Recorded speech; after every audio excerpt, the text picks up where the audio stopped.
luz en mi sendero, eres agua en el desierto, eres guía al caminar. Un saludo muy afectuoso, amigos y amigas de Radio Columbia, de Radio Fides, de la página liturgo.org, de la página de YouTube que se llama Liturgo. Y un gran abrazo a mi amada parroquia de Barba hasta hoy. Bueno, mañana estaré dejando la parroquia. Y eso es un dolor extraño porque uno se apega. Y aunque no sea sano ni sea tan saludable, pues nos hemos acompañado durante 4 años. Habré crecido, habré decrecido. En esta parroquia viví el cáncer. En esta parroquia encontré, creo que la salud. De manera que son un montón de cosas que me van a ligar para siempre con esta parroquia. Y la abandono sin ninguna voluntad. No quería irme, pero uno obedece porque de eso se trata, para eso se hizo cura. Pero sí, me habría gustado de otra manera, pero bueno, las cosas son como son. Buenos días, mi querido amigo Mauricio Fernández Rojas. Saludos en Jesucristo, amigo y Señor nuestro, y ánimo. Sí. Ánimo y... Sobre todo porque hoy se manifiesta Cristo como Redentor de la humanidad en esta fiesta bellísima que se llama la Epifanía. Que la Epifanía es lo mismo que los Reyes, porque el problema que tenemos en esta iglesia tan confusa es que la gente celebra hoy Epifanía y dentro de 2 días van a celebrar Reyes. Y perdón, no, es hoy, las dos cosas son la misma. ¿Hoy te llegó el regalo? Y Reyes. No, nosotros nos damos regalos en Navidad. Pero ánimo, de verdad, y gracias de verdad en nombre de lo que Barba has hecho, porque sí es importante. Es un recuerdo decirlo. maravilloso, creo que es una parroquia que tiene, así como ha tenido tan larguísimo pasado, son 450 años, también tiene un promisorio futuro, si se le encuentra esa vueltica, ¿verdad?, el trabajo de los laicos que se encuentran y se asocian. De esa capacidad que tienen también como lo tuvieron los Magoy, que vamos a... Sí, claro. De dejarse estar expectantes, de saber leer los signos de los tiempos y moverse. Sí, difícil, porque es una máquina muy vieja, muy arcaica, una historia demasiado larga, pero la fe puede producir cambios importantes que se van a ir viendo en el futuro, en el largo de la historia. Nuevo escenario, entonces, tal vez para los próximos programas. Nuevo escenario, si Dios quiere. Vamos a ver cómo el armado de las cosas. Lo dejamos a nuestro productor ejecutivo, claro, armador y todo, el Chino. Sí. Pobre Chino, ¿ah? Chino, sí. Que los Reyes Magos te traigan mucho, entonces. Yo regreso a mi origen, más o menos. Regreso al Cantón de Tibás, a la parroquia de Cuatro Reinas.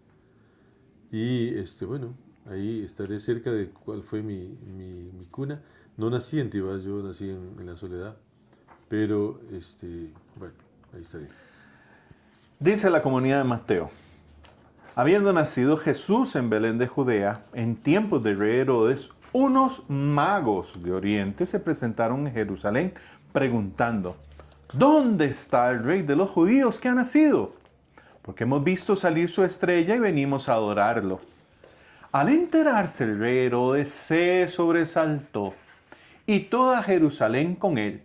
Convocó a los sumos sacerdotes y a los escribas del país y les preguntó: ¿dónde tenía que nacer el Mesías? Ellos le contestaron: en Belén de Judea, porque así lo ha escrito el profeta. Y tú, Belén, tierra de Judá, no eres ni mucho menos la última de las poblaciones de Judá, pues de ti saldrá un jefe que pastoreará a mi pueblo Israel. Entonces Herodes llamó en secreto a los magos para que le precisaran el tiempo en que había aparecido la estrella, y los mandó a Belén diciéndoles: vayan y averigüen cuidadosamente qué hay del niño, y cuando lo encuentren avísenme, para ir yo también a adorarlo. Ellos, después de oír al rey, se pusieron en camino, y de pronto la estrella que habían visto salir comenzó a guiarlos hasta que vino a pararse encima de donde estaba el niño. Al ver la estrella se llenaron de inmensa alegría. Entraron en la casa, vieron al niño con María, su madre, y cayendo de rodillas lo adoraron. Después, abriendo sus cofres, le ofrecieron regalos, oro, incienso y mirra. Y habiendo recibido en sueños un oráculo para que no volvieran a Herodes, se retiraron a su tierra por otro camino. Oye, una pregunta. ¿Tu versión, al enterarse Herodes y toda Jerusalén, dice se sobresaltó? Porque, Sí, claro. porque creo que el texto original es A ver, dice, otra palabra. se llenaron de alegría, no. Después de No, oír no, al no. rey, ellos partieron. No, Herodes antes de eso. y toda Herodes mandó Jerusalén. llamar secretamente Ajá. a los magos. Antes de todo eso. Sí, al enterarse el El rey rey Herodes Herodes. quedó desconcertado Esa es la palabra. y con él toda Jerusalén. Y con él toda Jerusalén. El texto es un texto complejo porque, bueno, complejo sobre todo por lo que surgió de él. Porque, bueno, ¿Cuántos magos fueron los que llegaron? claro, el gran problema es lo que el texto produce. Dice el texto, unos magos Los sin- magoi. significan más de dos, más de uno, Más de uno. dos, Dos. o tres, o cuatro, o seis. Yo sé que hay una tradición oriental que habla de 60 magos, pero bueno, Y de esos uno siempre se pierde y no llega, ¿verdad? sí. Esos magos, ¿qué son magos? Magos son estudiosos del cielo, astrónomos, Astrónomos, básicamente. básicamente, y observadores de lo que está pasando y lectores de acontecimientos. Lo tercero es, ¿de dónde son? Dice que de Oriente. ¿Y qué es Oriente? La imprecisión total. El resto de los otros reinos que existían ahí. Sí, claro, porque no hay precisión en eso. Pero, perdón, hay algo importante. Conocían cuál era la estrella que marcaba la casa de David. Sí, sí, son esas... Bueno, uno tiene que enfrentarse con eso. Alguien me decía el otro día que qué inútiles nos habíamos hecho los humanos. Y claro, inútiles porque hoy día no somos capaces de hacer los monumentos en piedra, por ejemplo, que hacían los antiguos sin materiales, bueno, más bien sin herramientas y sin productos, ¿verdad? Hoy nosotros dependemos de las computadoras y de los cálculos. Bueno, esta gente conocía las estrellas y sabía que en las estrellas había signos extraños. Aquellos magos, yo chiquito, siempre lo digo, pero creo que es válido. Chiquito yo siempre decía a mamá, no, hoy ponemos los magos, pero no son los de este año, son los del año pasado. Porque cuando vieron la estrella, ¿cuánto habrá pasado entre que se vinieron y llegaron? Por lo menos un año. Porque además, cuando Herodes les pregunta cuándo vieron la estrella, y si manda a matar a los niños menores de 2 años, es porque la estrella salió hace como un año y medio. Más o menos, sí. Claro, entonces hay muchos datos, pequeños datos así. Bueno, siempre he pensado que este texto de Mateo 2 se deja chocar y se deja influir por ese maravilloso texto de Isaías 60. Porque en Isaías 60 habla de una multitud inmensa que se revienta, que se sale de todas partes del mundo con dirección a Jerusalén. Levántate, resplandece porque llega tu luz y la gloria del Señor brilla sobre ti. Las tinieblas cubren la tierra y una densa oscuridad a las naciones, pero sobre ti brillará el Señor y su gloria aparecerá sobre ti. Las naciones caminarán a tu luz y los reyes, y aquí aparece la palabra clave, los reyes al esplendor de tu aurora. Bueno, ¿eran reyes o eran magos? No. Isaías dice que eran reyes, pero Mateo no dice eso. No importa, lo seguimos manejando culturalmente y se convierte en una verdad secundaria que al final resulta primaria. Y bueno, al ver esto estarás radiante, palpitará y se ensanchará tu corazón, porque se volcarán sobre ti los tesoros del mar y las riquezas de las naciones llegarán hasta ti. Y te cubrirá una multitud de camellos y dromedarios de Madián y de Efá. 2 palabras claves. Madián hacia el este y Efá no sé. Y Por eso conocían la estrella de David. Claro, y todos ellos vendrán desde Sabá. ¿Y qué es Sabá? Saba es Etiopía, al oeste, en África. Entonces, ¿es Madián o es Saba? No importa. De todas partes van a venir para pregonar las alabanzas del Señor. Pero todavía hay un texto que nos va a dar dificultades, y es el Salmo. Pero antes de pasar al Salmo, en mi reflexión personal y para mi saco, después de oír la primera lectura y ver que el texto, la comunidad de Mateo, me abofetea cuando dice, le preguntó a los sumos sacerdotes y escribas del país. ¿Qué estaban haciendo esos si lo único que sabían era la teoría y no estaban en práctica? Sí, además, según decía, creo que el padre Munguía en clase, decía que Herodes tenía una relación tan mala con los sacerdotes y el templo que esa frase es completamente suntuaria.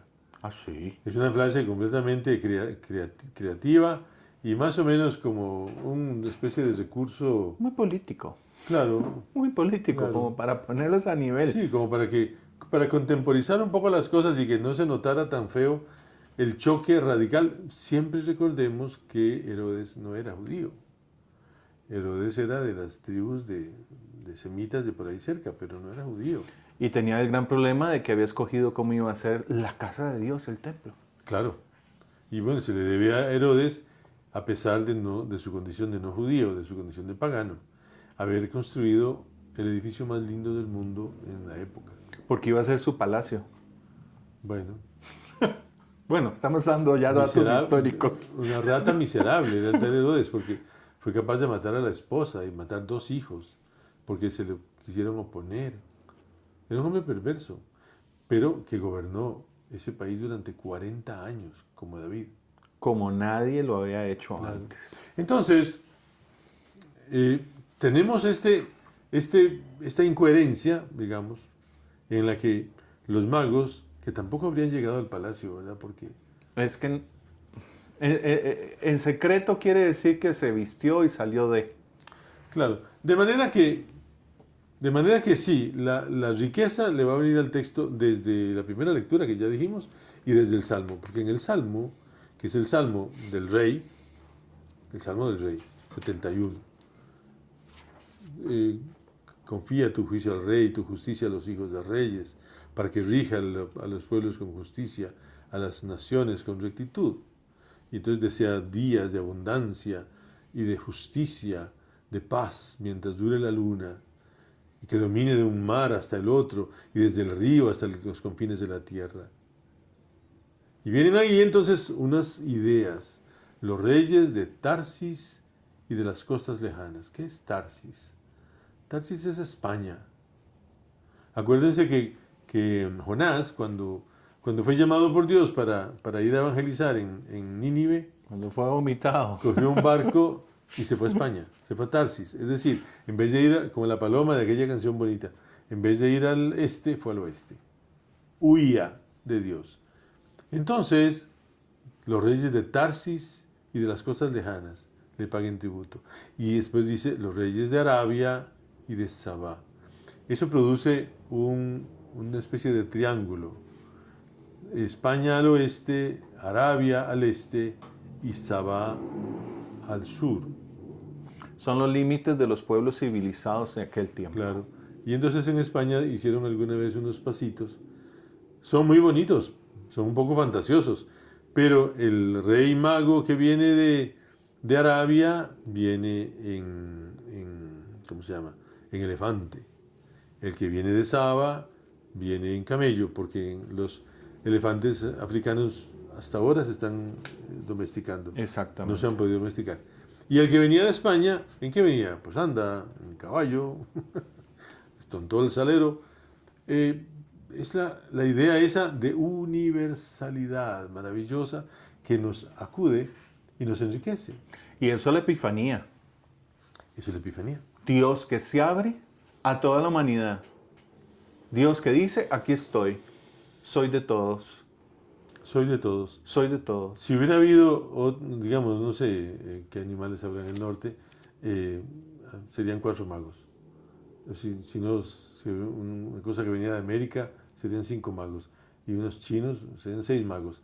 Porque la idea es representar en un solo texto la influencia mesiánica en el mundo entero. La palabra se encarna, pero se encarna para todos. Y eso tal vez es el...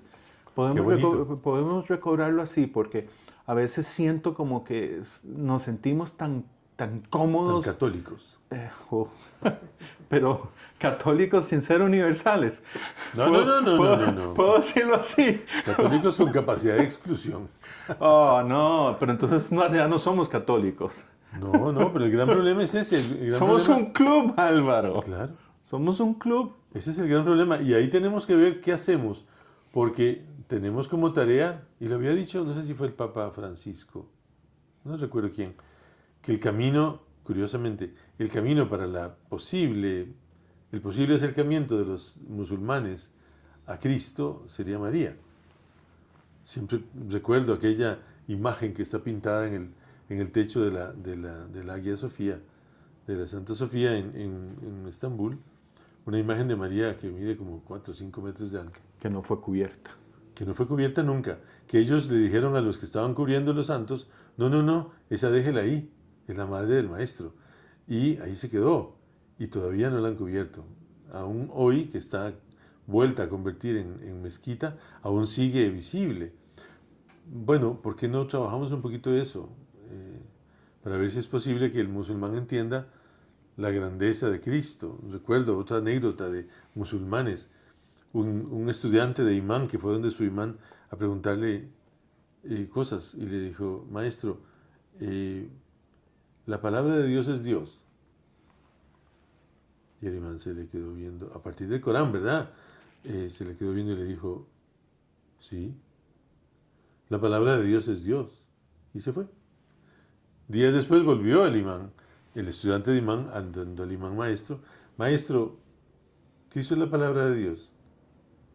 Sí, según dice el Corán. Y entonces el alumno le dijo, entonces Cristo es Dios. Y el imán no pudo responderle. El imán se dio media vuelta y se fue y se hizo cristiano. Se hizo cristiano.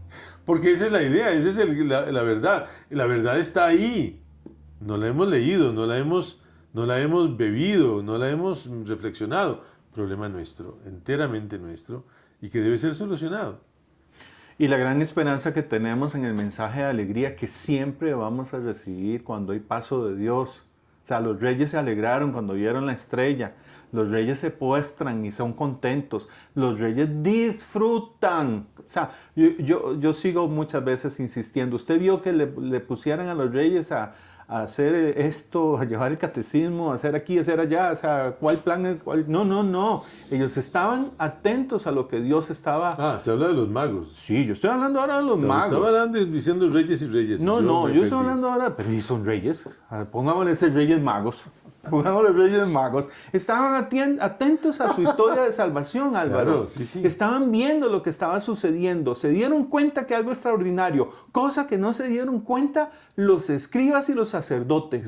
No se dieron cuenta. Hay incapacidad. O sea, estaban completamente y enteramente en sus negocios y se olvidaron de Dios. Es que el texto es muy elocuente. Dice, la estrella que habían visto en Oriente los precedía, hasta que se detuvo en el lugar donde estaba el niño.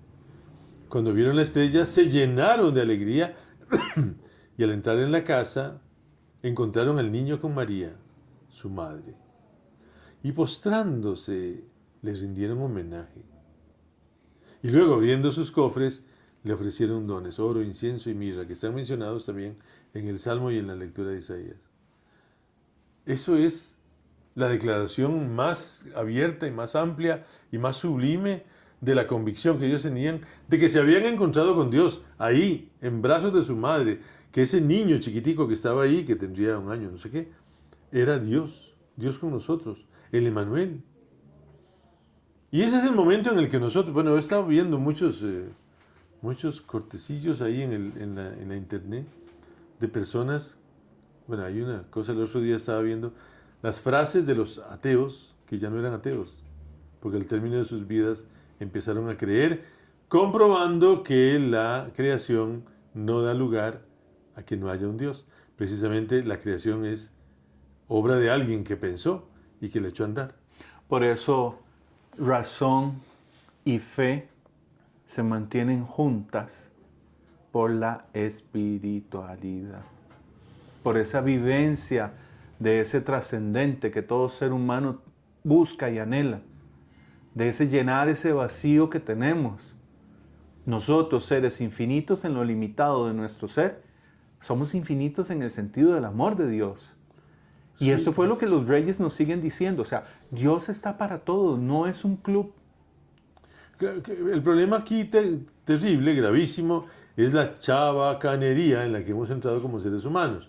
Porque ahora lo que andamos buscando es el naturismo y el veganismo y qué sé yo qué, porque todo es malo y yo debo purificarme con unas rutas que son completamente artificiales. Pierdo radicalmente la sensibilidad humana como para decir, sí, acepto lo que el Señor me dice, acepto lo que el Señor me pide, acepto todo. Oye, pero no hubo alguien que dijo que no es lo que entra lo que es malo, sino lo que sale de uno. Sí, bueno. Que se llama Jesús. Claro. Lo que pasa es que lo que estamos dejando entrar en el corazón de las personas no se parece en nada a Jesús. Porque no estamos mostrando a Jesús. No. Y ahí está. Acaba de ponernos el punto sobre la I. No. Nosotros no logramos mostrar a Jesús. Estamos mostrando un Jesús institucionalizado, un Jesús muy funcionario, un Jesús apartado de las realidades, un Jesús que no es carne, sino que a veces es un gran discurso. Un Jesús que es pedagogía. ¿Sí? Lo cual es gravísimo porque pedagogía. Oye, y pedagogía muchas veces adoctrinada, ¿verdad? Muchas veces. Yo creo que siempre. Hoy estamos siendo muy... El gran problema de hacer del cristianismo una pedagogía es que ahí el pedagogo comienza a ser más importante incluso que el evangelista, ¿verdad? Así es. El método es más importante que la palabra que se comparte. Y eso sí es pernicioso, vanidoso, arrogante y pecaminoso, ¿verdad? Porque posponemos a Cristo porque es mejor que la gente tenga una experiencia. No es así para nada. Como diría Teilhard de Chardin, en Él se resume absolutamente todo. Y cuando digo todo, es todo. Sí. No solamente una parte, no, es todo. Sí, Es pero Jesucristo. Sí, pero para eso necesitamos creer, para eso necesitamos una actitud, para eso necesitamos abrir el segundo piso de nuestro ser, para eso necesitamos capacidad de asombro, asomarnos al mundo y asomarnos a los acontecimientos de las personas y descubrir el Dios de las pequeñas cosas, como decía aquel. Y dejar que nuestro corazón, que puede ser un gran corazón de titanio, para no decir de roca, vaya siendo carne. Claro, porque no necesitamos un corazón de ángel, necesitamos un corazón Oye, de los carne. ángeles tienen corazón. Precisamente por eso. No necesitamos un corazón de nube. No. Porque las nubes no, necesitamos un corazón de carne. Somos seres humanos y los seres humanos respondemos como seres humanos. Y vivimos como seres humanos y amamos como ama Dios. Porque nosotros recibimos de Dios esa capacidad de entregarnos por los demás. Eso es Epifanía. Eso es Epifanía. Feliz domingo, feliz día del Señor. Ánimo.